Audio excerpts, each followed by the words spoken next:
Ok, salut tout le monde. Aujourd'hui, on se retrouve pour la note de page 5.15. Alors, elle est sortie cette nuit. Là, je la fais ce matin, donc vous l'aurez sûrement cet après-midi, le temps que je fasse le rendu et l'upload. Donc, il y a quelques changements sur les champions, mais quelques, je dis bien quelques, parce que voilà, qui est plutôt petit. Ils n'ont pas fait énormément de changements sur ce patch. Donc, on peut voir que Timo a été changé, Fiora a été changé. Enfin, complètement rework, on va dire, parce qu'il y en a d'autres qui ont été changés, mais voilà.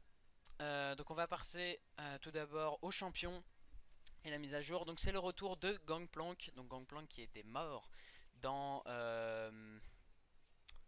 dans l'histoire, hein, on va dire, de Bilgewater. Donc du coup on voit le rayon d'acquisition automatique d'un baril à 1 PV a été grandement réduit. Donc ça c'est un petit nerf. Mais je pense que Gangplank était bien up et donc maintenant il le nerf, c'est assez normal. Gangplank gagne automatiquement un serpent d'argent chaque seconde sur les cartes Abîme Hurlant, Pont du Boucher, Forêt Torturée et Brèche de Cristal. D'accord. Bon, ça c'est un léger changement mais qui n'affectera pas... voilà, qui ne l'affectera pas. Donc Fiora a été complètement rework, donc son ulti, ses spells ont été tous changés.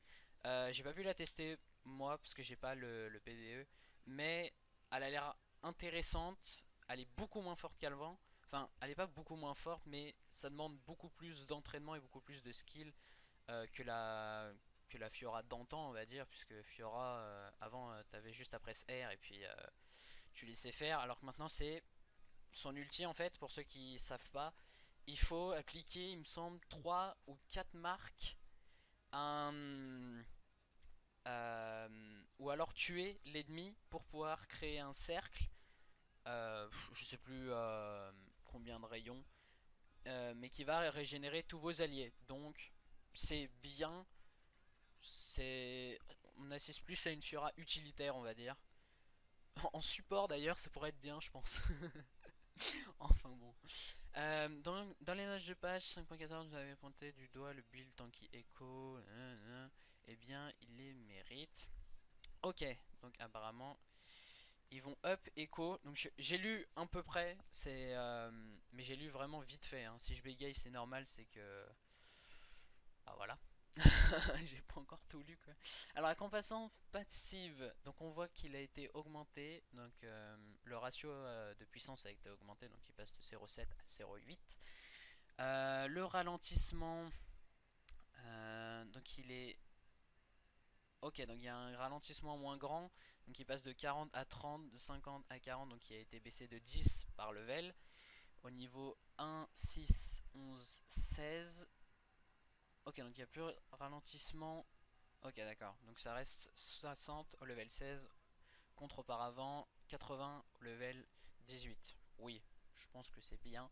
Donc les vitesses de déplacement a été inchangé, à part si c'est... Alors level 18 on avait 80.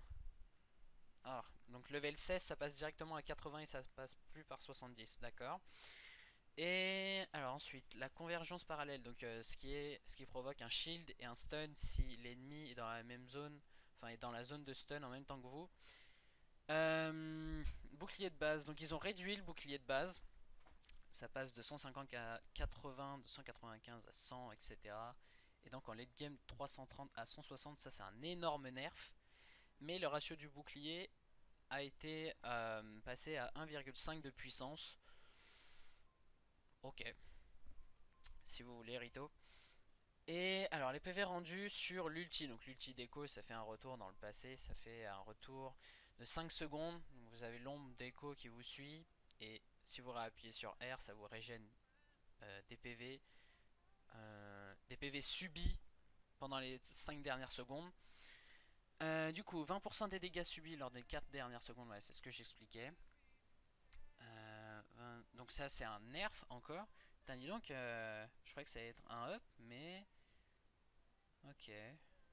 Putain, ça fait mal, hein. Parce qu'en late game, du coup, c'est plus un perso early game. Puisque tout ce qui a été late game, ça a été nerf. Et maintenant, c'est plus fort en early game. Je crois que c'est ça qu'ils veulent nous montrer.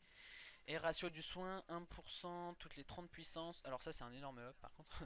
1% toutes les 15 de puissance. Donc ça double en fait. Ok. Bon, c'est pas si mal. Oui, donc je pense... Ouais, je sais pas trop. Ouais, c'est... Je dirais que c'est un nerf. Mais je pense qu'ils ont essayé de le rééquilibrer pour éviter justement les méta-tanks.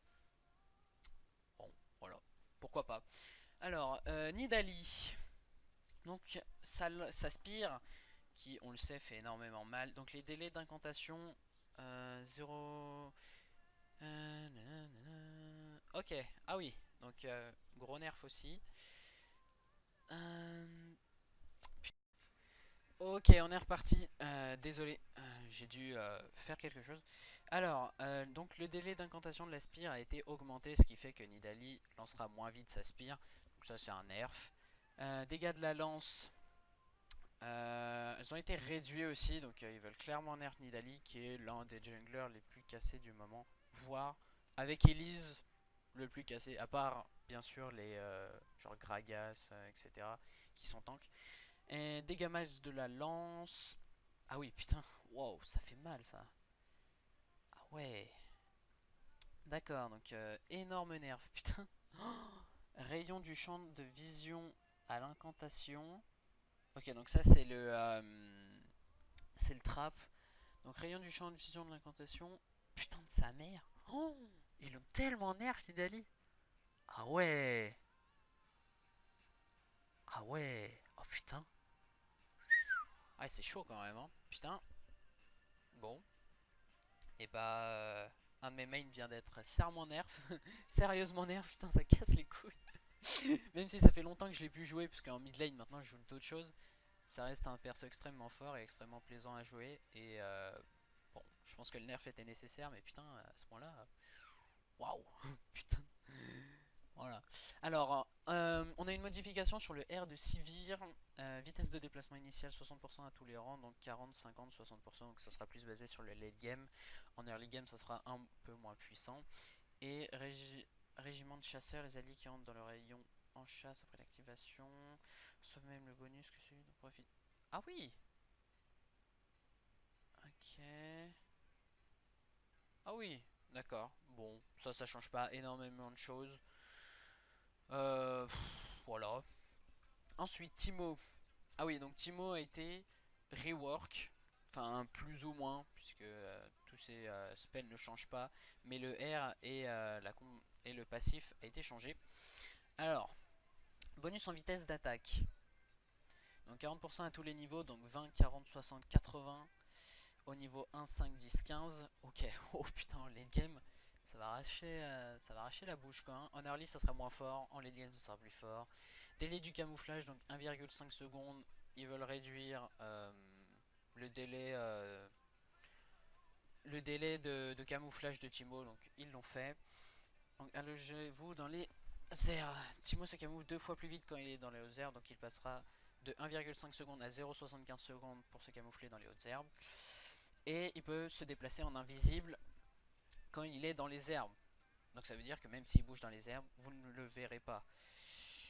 Ouais. Ouais, moi je trouve que c'est un peu fort quand même, hein.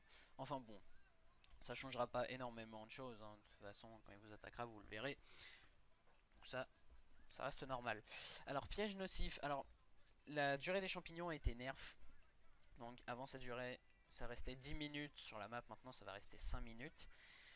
Champignon rabougri, le ralentissement se réduit désormais en 4 secondes. Le ralentissement se réduit désormais en 4 secondes. D'accord. Portée d'incantation. Donc vous pourrez le mettre plus loin qu'auparavant. Avant c'était 200 à tous les levels du piège nocif. Maintenant c'est de 300, 600, 900. Donc c'est assez énorme quand même, hein. Et délai d'amorçage, donc ça passe de 1 seconde à 1,5 secondes. Ça change absolument rien.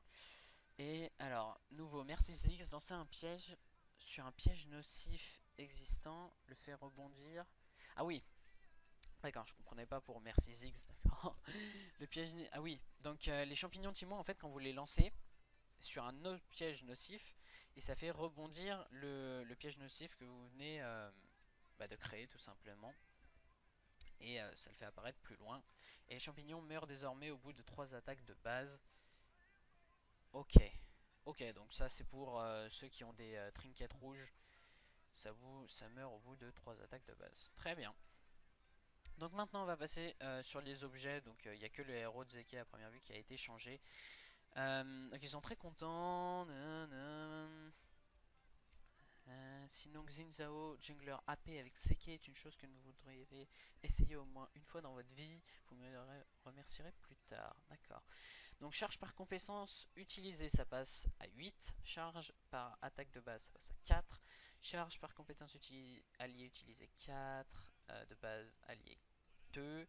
Durée du buff 8 secondes. Putain, ah ouais, ils veulent vraiment que le héros de Zeke se popularise. On en voit énormément en ce moment.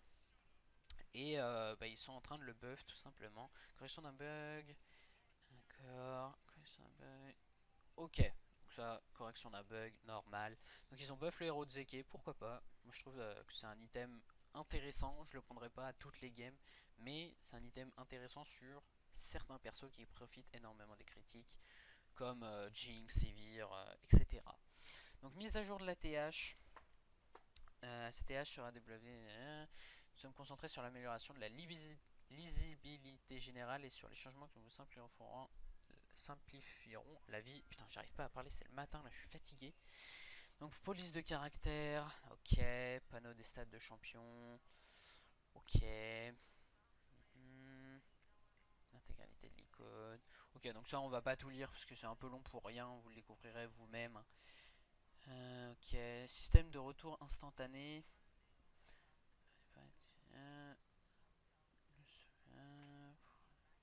Ok, émote de maîtrise de champion. Quand la maîtrise de champion est sortie, nous avons décidé d'attendre et de voir comment les émotes de rang 4 et 5 étaient utilisées avant de les rendre visibles par l'équipe ennemie. Ah, d'accord. Ok. Ok. Ils sont désormais visibles par l'équipe ennemie. Je crois que c'était déjà le cas, hein. Ou peut-être pas. Ah, mais sur l'écran de chargement. Ah oui, d'accord. L'utilisation du bouton muet cache désormais les mots du joueur concerné. D'accord, très bien. Section des skins de balise. Donc ça, on s'en fout. Correction de bug. Alors, l'effet actif d'enchantement téléportation ne peut plus être déclenché sans délai de récupération en utilisant un bug. Très bien. Le carapateur laisse désormais une âme en mourant. Ah, très bien. Intéressant. Laisse désormais une âme en mourant. Bah oui. Mais ça a été toujours le cas. Enfin, ouais. Amélioration d'une relique. Une relique ne réinitie plus son délai de récupération. D'accord. Utiliser un objet consommable ne désactive plus temporairement les effets du dévoreur. Ah, très bien. Je ne connaissais pas ce bug. Galio. D'accord. Oui, assez normal. Udir, gardien des esprits, joue maintenant des audios quand il tue un carapateur. Très bien. Les effets personnalisés du E-Shumpo sur les skins Katarina du désert et Katarina sucre d'orge ont été rétablis. Très bien. Donc, skin à venir, fils lapin. Ah, c'est sympa, tiens. Il aurait pu le sortir pour Pâques, lui, mais bon, pourquoi pas. Chroma Pack à venir, donc Cassio. Oh, putain, joli. Vayne et Koi. Waouh, Nami, pardon.